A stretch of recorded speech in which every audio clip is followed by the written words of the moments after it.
Yes guys, welcome back to another video. Welcome to the George Benson football channel. Today we are going into the Chelsea news. I want to put the Brentford draw behind me, and today we're going to look forward to the transfer window because there are a couple of stories here today that for me personally, I think both players that we're going to discuss in this video that you guys saw in the title and the thumbnail, I think this is the kind of game changers that Chelsea need in their squad. I think we need a bit of steel.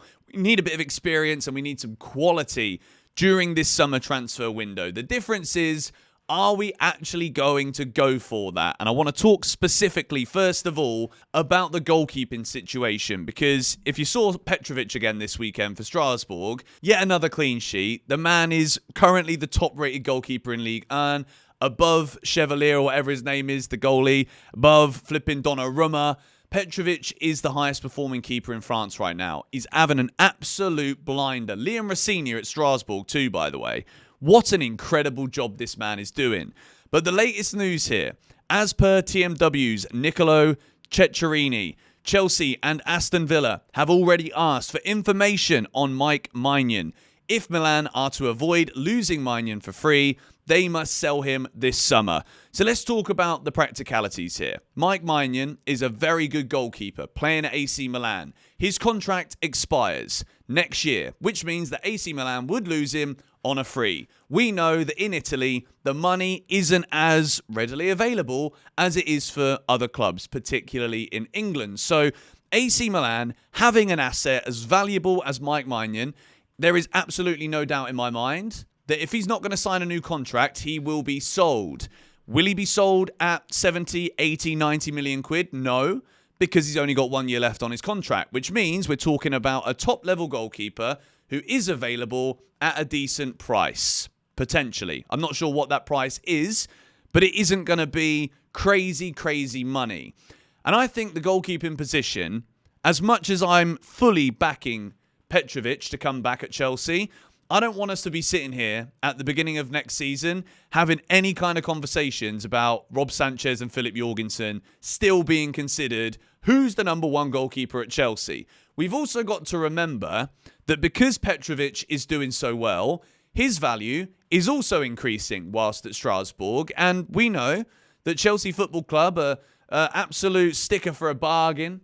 And Petrović, based on what he's done this season, was a bargain. Therefore, the profit that we can make on the books from selling him might also look very attractive to Chelsea Football Club. I, for one, personally think that Petrović should be given a shot as the Chelsea number one goalkeeper. And I would not be surprised in the slightest if we saw Petrović be Chelsea's number one next season. What we have seen him develop massively this season whilst at Strasbourg, which, as much as it could be a bit embarrassing if Strasbourg continue to do so well and Chelsea keeps struggling. Strasbourg this season have played out from the back. Petrović with the ball at his feet has been levels above Sanchez, levels above Jorgensen. But I will say this, I want to give some flowers to Rob Sanchez actually, because as much as the distribution's been bad, he's not been conceding many goals recently. Defensively, as much as I was annoyed at all the changes, and I spoke about that yesterday, like I said, I'm putting all that to bed. Defensively, Chelsea have looked good in recent weeks. We're not conceding as many goals. We're a lot safer at the back now. And Sanchez has been making some big saves. Do I think that that is enough to tell me that he can be the future number one at Chelsea long term? No. Unfortunately, a couple of good saves and a couple of clean sheets in a row. It's the goalkeeping position. You've got to protect your own net and not concede, and you've got to score going forward. Goalkeeper, striker, two of the most important positions on the pitch. So Mike Maignan being available, I think if the price is right and he's ready for a move to Chelsea, that is the level of goalkeeper you want. I'm happy if it's Petrović, more than happy if we start with Petrović next season. But if Mike Maignan's available, I think Chelsea should be inquiring at a bare minimum. The next story that we're going to go on to, I listened to John Obi Mikel's latest podcast episode, and once again, towards the end of it, he's talking about Victor Osimhen. He will want to break records, win us trophies. Talking about Chelsea, by the way. Get us back to the top, come for Drogba's records. I'm telling you that would be his mission. We know where we left it. We can literally pick the phone up and get him straight in the door. As much as this could just be Mikel playing up to Chelsea fans, who we obviously know we want a striker this summer, Osimhen is near the top of that priority list for a lot of people. Myself, I keep seeing, I just, whenever I think about the striker at Chelsea, right? I am realistic to the fact that we're probably going to get Liam Delap. We probably won't go anywhere near Victor Osimhen because of those wage demands, right? But as I said at the start of this video, there are two positions that you just cannot skimp on when it comes to being competitive for the top honours. You've got to have a top goalie and you've got to have a proven clinical goal scorer. The amount of chances that we actually have, even in the game against Brentford, 21 shots? No goals? Victor Osimhen, if there's one thing this guy guarantees wherever he is, goals, shooting, powerful, and someone who opposition defences will be worried about, concerned about. We've got people that can provide. We have got Cole Palmer with some of the highest expected assists this season. Mo Salah, right? The stats for Mo Salah this season is expected assists. I know it's all a bit of a mouthful when we start talking about this, but Salah is outperforming his expected assists because he's got people to put the ball in the net. He's got players that can be clinical in front of goal. Maybe not always Darwin, but if Chelsea did have a clinical striker, Cole Palmer's numbers go up again too. And Osimhen, for me, is the more we hear about it, again, just because John Obi Mikel's saying it, it doesn't mean it's the gospel truth. But he does know Victor. They are friends. And everything we hear, it's like, well, if Chelsea are willing to pay me the money, then I'll go there because I want to go there. Drogba was my idol. I supported Chelsea. Like, it seems just so perfect, doesn't it? And I know I talk about this almost like bi-weekly on GBFC. But if Chelsea want to be really serious, there are certain players that you break the wage model for. And I don't think Cole Palmer, Enzo Fernandez, Moises Caicedo, I don't think their worry and concern would be, oh, he's getting paid more money than me. What? I don't think that's the concern. I think the concern of those players is, do we have a good enough team to win trophies? Victor Osimhen comes to Chelsea immediately next season. We're not in contention for the top four. We're guaranteed it. Top goalie and a top striker with a defence that's getting better, with Caicedo in the midfield and Esteval, then we become shoo-ins for the top four. People keep on criticising me for saying the same things over and over again, but for me, I see the same problems and I see the same solutions. And I think the solutions are available. Do we want to go for it? That is the part that we need to wait and see. Fabrizio Romano's talking again about Jamie Gittens. He's been on Chelsea's list for months now. Liverpool have been scouting him too. It's going to be interesting to see Borussia Dortmund's stance.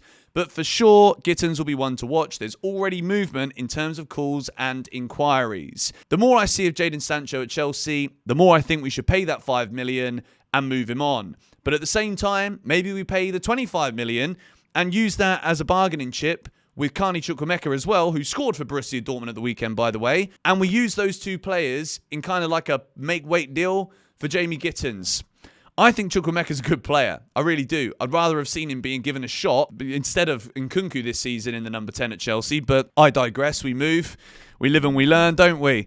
But I just think Jamie Gittens is going to be an expensive signing. And if we've got players that Dortmund want, I think we can save that money somehow here for the top striker, for the top, it all makes sense, doesn't it? Jamie Gittens for Sancho and Chukwuemeka. Would you take that deal? Let me know in the comments down below. Chelsea is still waiting for the outcome of the Premier League investigation over payments in the Abramovich era.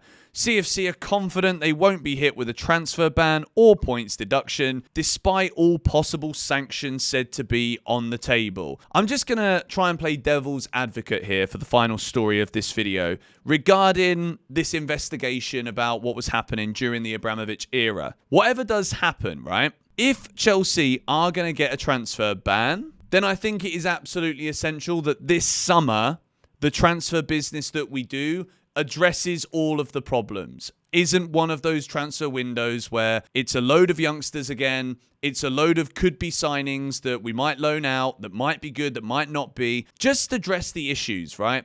Just address the weaknesses in the squad. We're going to need to replace Wesley Fofana. We need to sign a top centre-back too. We might not need a goalie, but if a really good one's available at a good price, it could be worth it. We do need a top striker, and we need another left winger. If there is a transfer ban coming, we need to have addressed these problems. We can't be slightly filling in the holes this summer. Chelsea already, we're fourth in the league. And I said yesterday, a lot of people are like, oh, look, he's flip-flopped on Maresca again. I literally said in the first 20 seconds of the video that I don't think we should sack him. He needs to be judged at the end of the season. If we make Champions League, we've got the pulling power. We can bring these players in. Point deductions make qualifying again for the Champions League difficult. transfer bans, make improving the squad difficult. So maybe this summer is even more important than it already was, and we already know it was flipping important. But anyway, just a short little video today. Wanted to cover the Maignan stories and the Victor Osimhen stories. A top goalie, a top striker. It's just so essential, isn't it? It really is. Let me know your thoughts on all of the stories today in the comments down below. Subscribe to more GBFC if you haven't already. Daily content there as well as here this month. And I'll see you guys later. Come on, you Blues.